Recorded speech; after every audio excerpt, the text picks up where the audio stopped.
Hello, everybody, and welcome to the Great America Show. Great to have you with us. New details are out regarding the arrest of world number one golfer Scottie Scheffler. Earlier this week, it was being reported that all charges would be dropped. As of right now, however, no charges have been dropped, and there's new video evidence showing a far different story than what was told to all of us regarding that incident. The arresting officer originally said he was hit by Scheffler's car and dragged.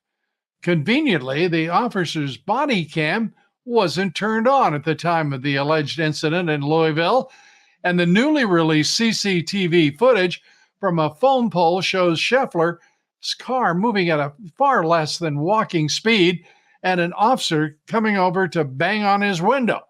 Immediately after Scheffler stopped the car and rolled down the window, he and the officer exchanged words, and it appears the officer tried to pull Scheffler out through the window of his car. Louisville Mayor Craig Greenberg said there is no video available of the officer's interaction with Scheffler, and the Jefferson County Attorney's Office had requested that no additional evidence be released until the case is resolved. I think the world's attention is now captured, and Louisville is in the crosshairs. Dr. Anthony Fauci, also in the crosshairs, back in the headlines once again. New reports show that a top advisor at the National Institute of Health reportedly deleted records critical to uncovering the origins of COVID-19. That report says Dr. David Morin used a secret back channel, as they put it, to help Dr. Fauci and a federal grantee evade transparency. The transparency they were looking to dodge just so happened to be Dr. Fauci's gain-of-function research in Wuhan, China. The most shocking exchange of emails released shows that on May 28, 2021, the NIH Office of the General Counsel instructed the agency's FOIA office to, quote, not release anything having to do with EcoHealth Alliance. That's WIV. That was a reference to the Wuhan Institute of Virology. The email reads, there is no worry about FOIAs. I can either send stuff to Dr. Fauci on his private email or hand it to him at work or at his home, end quote. Convenient. And in another email dated April 21st of 2021, Dr. Morins wrote that, quote, he, referring to Tony Fauci, is too smart to let colleagues send him stuff that could cause trouble. We're all smart enough to know to never have smoking guns, and if we did, we wouldn't put them in emails, and if we found them, we'd delete them. Well, they didn't delete that one, did they? To take all of this up and much more, we asked Dr. Harvey Reich to join us on today's show. He is the chief epidemiologist at the Wellness Company. He's also professor emeritus and senior research scientist in epidemiology for the Yale School of Public Health. And now we want to welcome Dr. Harvey Reich. He is the epidemiologist for the Wellness Company and has other plaudits to his name as well. And it is always great to see you. Thanks for being with us, Doctor. A pleasure to be with you. A lot of rhetoric now flying through media, at least, and of course the corridors of power in Washington about bird flu, about what we can expect.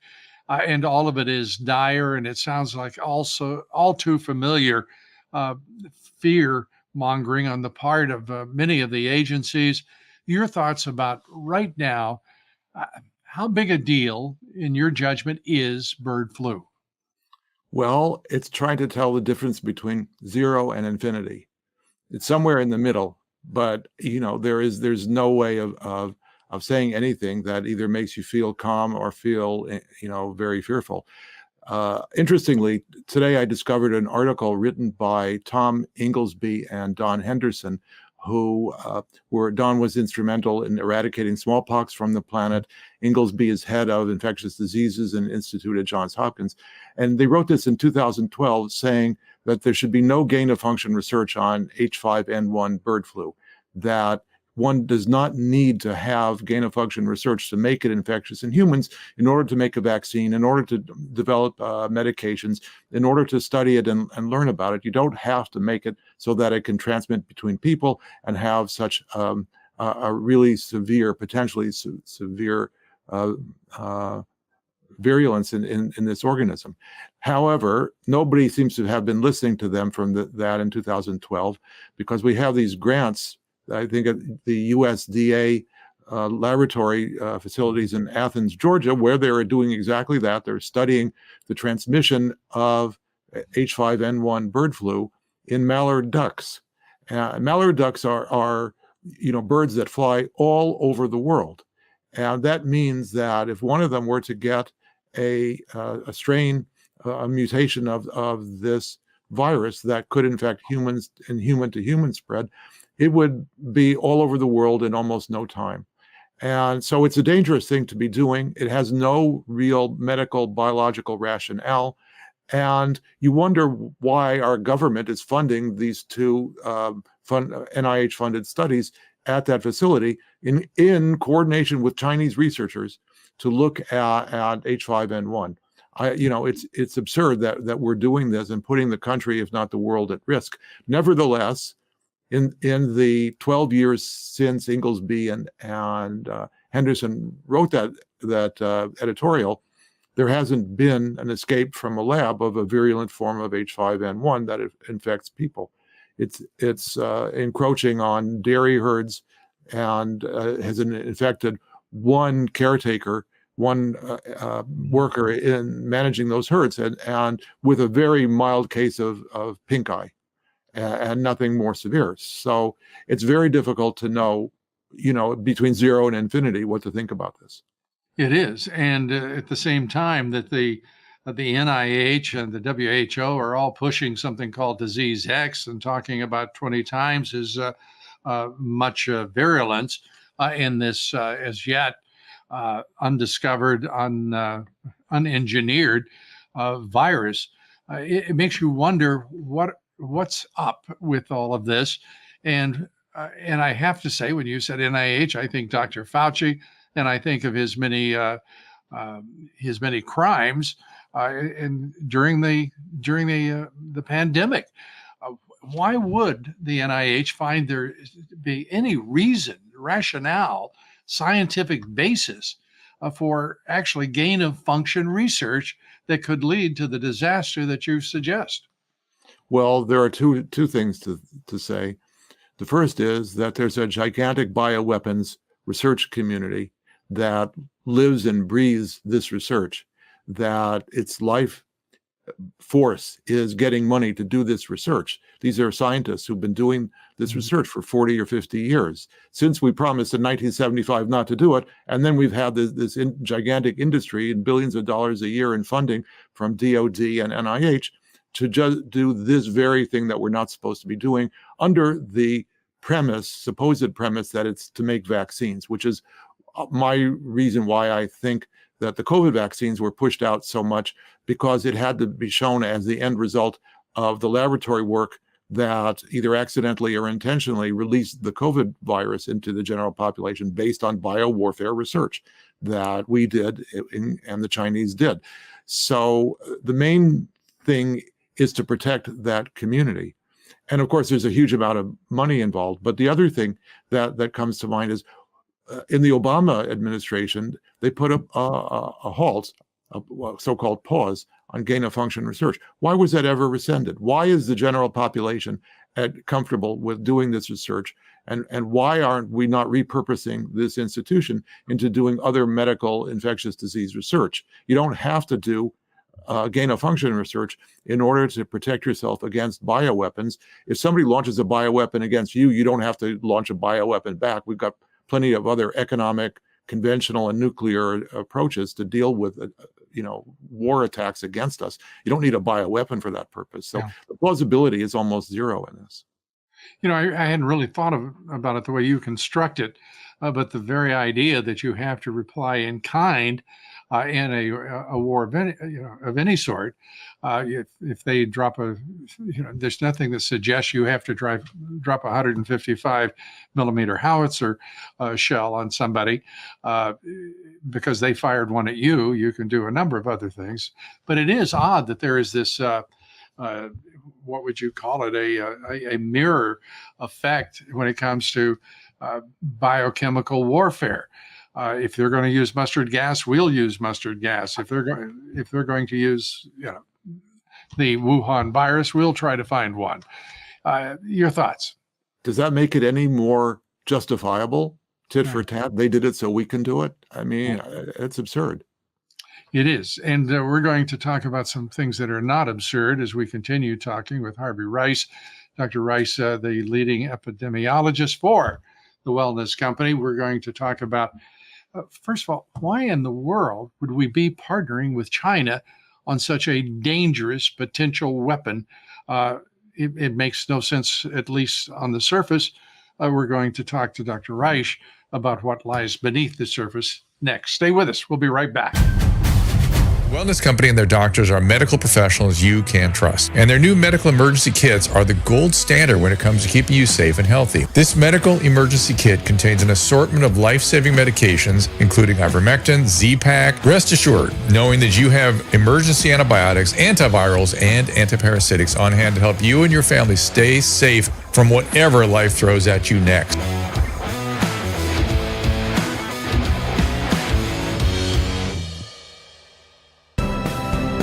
We're back. We're talking with Dr. Harvey Rice, the chief epidemiologist at the Wellness Company. And Doctor, thanks for being with us. I want to go to these emails that are showing NIH, an NIH advisor, deleting records, using secret back channels, trying to help Dr. Fauci evade COVID transparency, and by the way, succeeding in doing so. These emails that we know existed were managed in such a way that the people who deleted them knew they were being nefarious. They knew they were protecting an interest that wasn't the general public's interest. It wasn't on the right side of history. They knew they were doing something wrong, and they felt compelled to do it to protect either themselves, their friends, their colleagues, rather than the general public. All of that transparency should have been out there from the beginning. But as you know, the pandemic origin was covered up right at the start when Jeremy Farrar in the UK and Francis Collins, head of NIH, and Tony Fauci organized a bunch of scientists to make a statement saying that the virus was of natural origin from the wet market, originally from bats, and that any other scenarios of lab research or bioengineering was a conspiracy theory. And they put this out, they published this, and so on, when the evidence was exactly the opposite. And you have to ask, why did they have this need to cover up so desperately? And I think this goes back to what I was saying, that this was a biowarfare operation in the engineering of this virus. And if the general public realized that all of this sickness and the economic and other damage, psychological damage from all of the management of the pandemic, in addition to the infection itself, was caused by an industry that was run amok and shouldn't have been doing what it was doing in the first place, the public would clamor to close it down. So they had to cover up how that they were responsible for this pandemic in the first place. So that is why I think all of the cover-up occurred. And as to why we were in bed with researchers in China, because science is a pristine human knowledge thing, and scientists can naively think that the whole rest of the world is just interested in how nature works the same way they are. Whereas, various countries have government connections to their science infrastructure and look at the science as a technology for maximizing their government's performance in whatever system of government they have. And that naivete in responding to the Chinese is just absurd. It's a ridiculous globalist idea that has no foundation in reality. No foundation at all, but persistent amongst those who seem to benefit monetarily or in some fashion, even exorbitantly. It's really troubling to see that this goes on. I can say from my own experience in interviewing Dr. Fauci in the early days of COVID. By the way, it's I'm going to share this story. Dr. Fauci maintaining that I was crazy to suggest that was the Wuhan virus. amongst other things. Other doctors who I subsequently found out who were dependent upon Dr. Fauci supporting his view as I talked with them because their grants depended upon his favor. It is really quite a web, a network of interests that come together around the NIH. Not all of it, of course, subversive or nefarious, but much of it is. And it made liars out of some very good doctors, which I think is a deep shame. Well, you have to ask, why were they doing what they were doing? In other words, for me, I have no stake in anything except trying to translate how nature works into English, how science works into English in my lay coverage of things. I'm just driven to find out how nature works. It's a curiosity that I've had since almost from birth.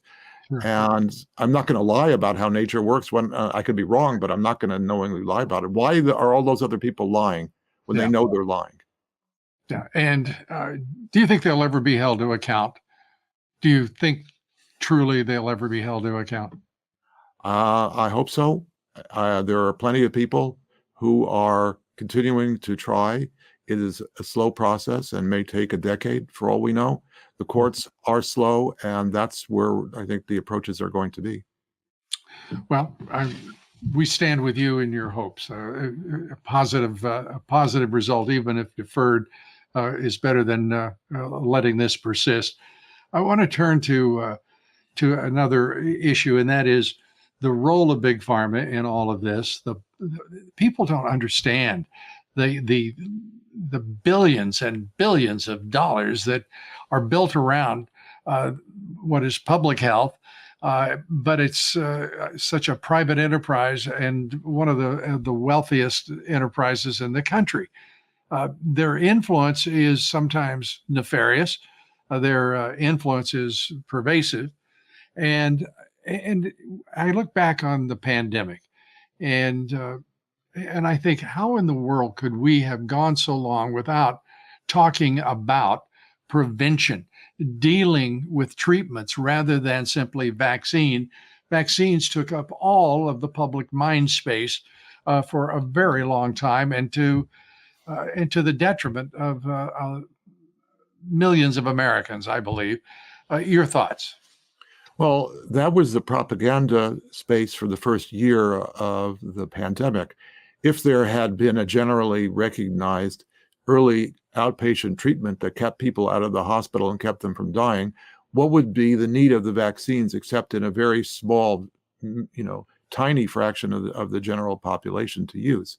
So that had to be suppressed at all costs. And the network that you describe of nefariousness that pervades NIH, the Department of Defense, going up to the National Security Council and the administrative state, was working full time to smear the medications that worked, especially hydroxychloroquine, which in the first 2 years of the pandemic worked dramatically well to keep people from dying. It reduced the risk of dying about 75% or more, which is astonishingly good and would have saved 500,000 or more lives had it been applied in that time period more widely than it was.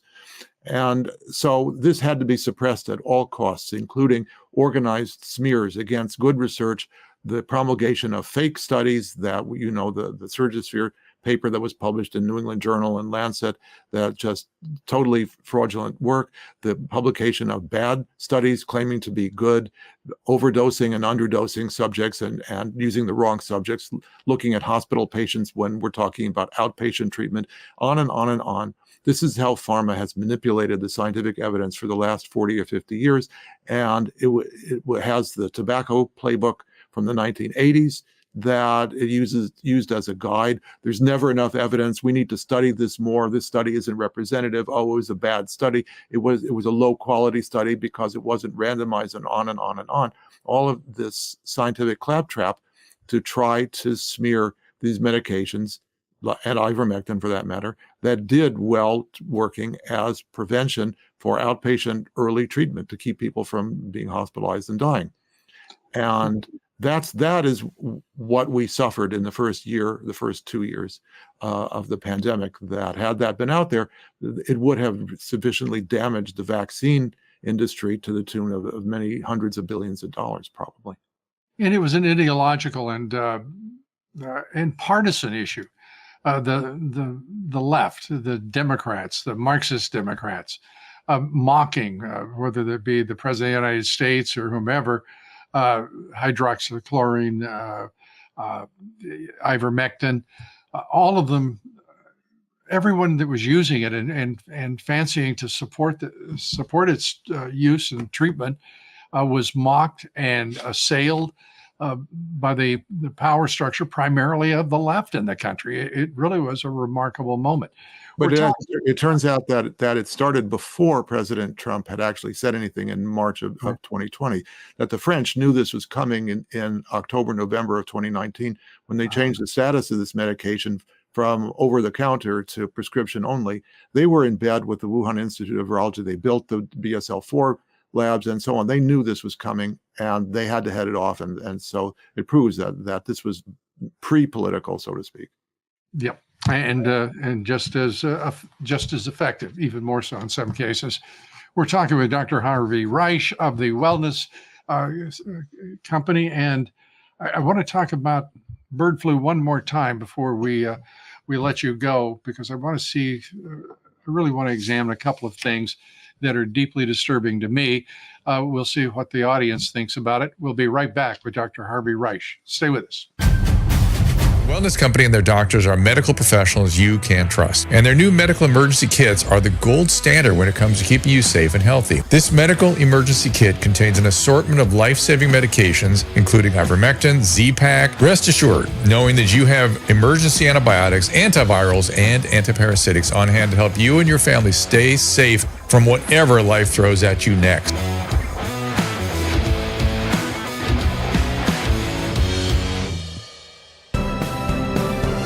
We're back. We're talking with Dr. Harvey Reich of the Wellness Company. And I want to talk about, first of all, I'd like to talk first of all about the kit itself that the Wellness Company is making available, because it really is about preventative. It is about treatment.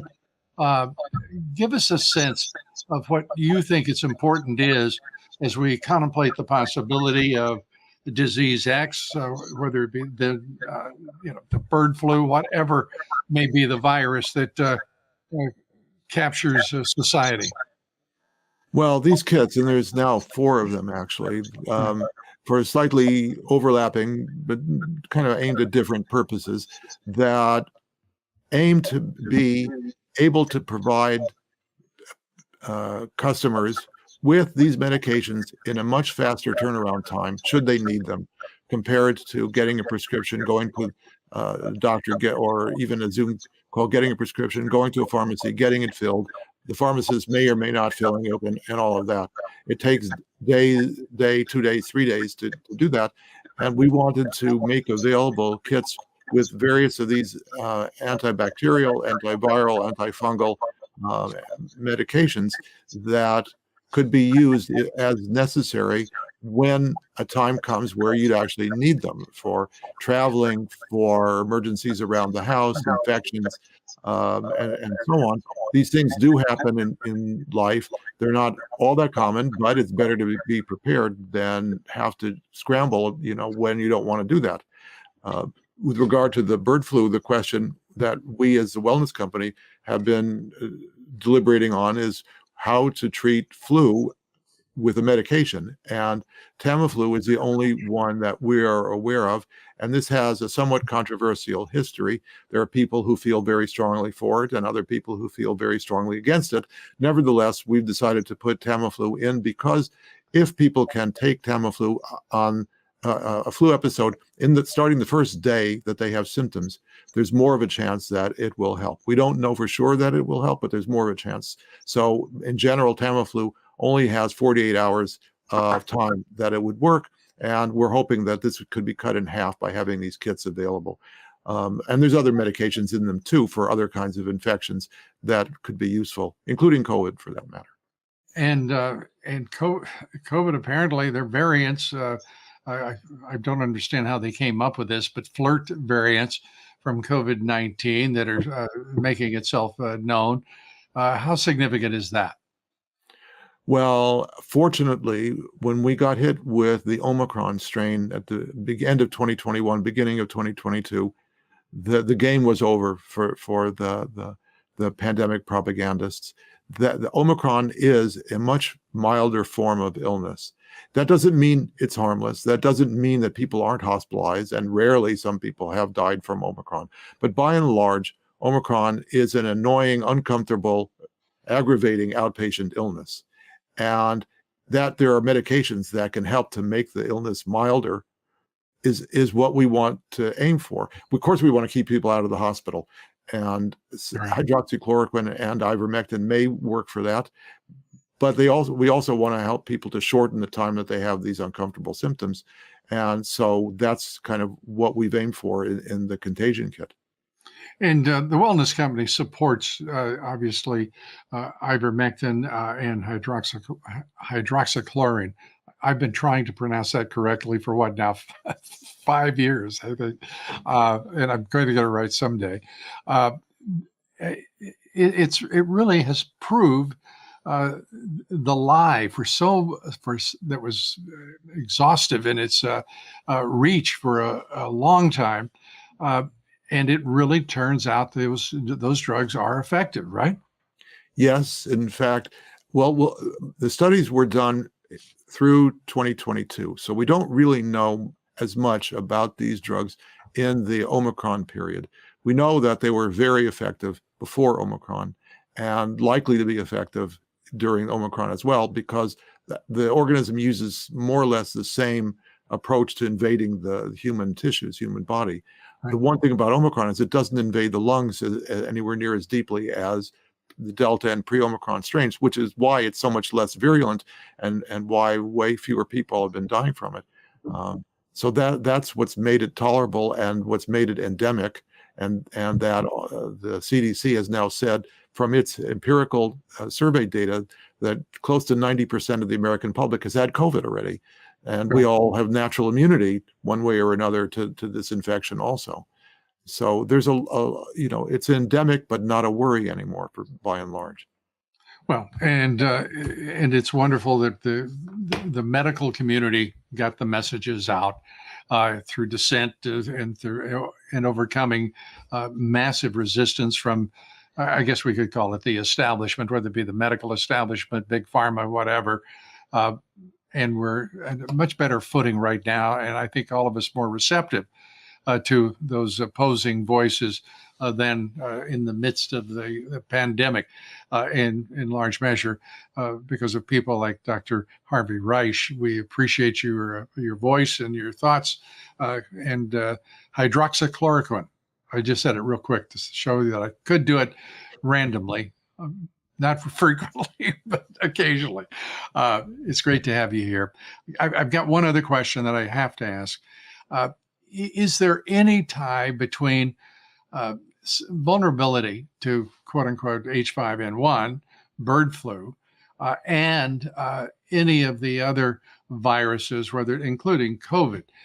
Is there any relationship in vulnerability, in likelihood of contagion? Well, I don't think that there is much. The one thing that may turn out is that people who've had multiple doses of the COVID vaccine, so we're talking about 4 or 5 or more doses, may have trained their immune systems to respond to the original COVID virus when they get hit with other viruses.